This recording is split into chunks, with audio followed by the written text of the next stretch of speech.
后来过来，这件发生伫个南投，是非法的失联移工塞车弄死着骑机车的骑士。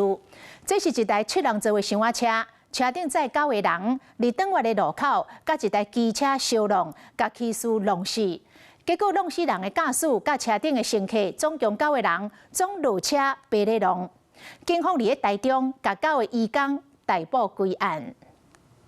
白色厢仔车来到一位弯路，伫咧转弯的时候，弄到对向一台奥多麦，弄个力真大力，56岁姓吴骑车的民众当伤过身。若厢仔车车顶这个时阵有9个人跳落来，包括洗车穿黑衫短裤的查甫人，拢看唔是说，脚底抹油赶紧选，大家拢紧张甲落掣，哪走个哪回头看。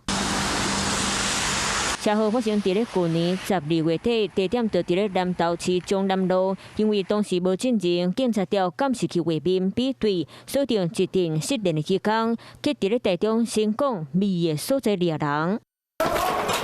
有把铁门打开，有没有？楼上。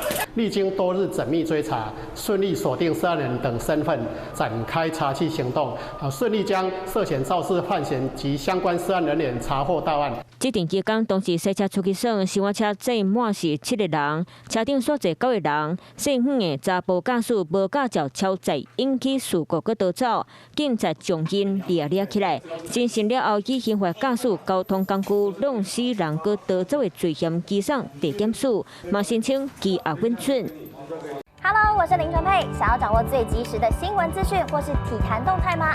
赶快按赞、订阅、开启小铃铛，锁定华视新闻的 YouTube 频道。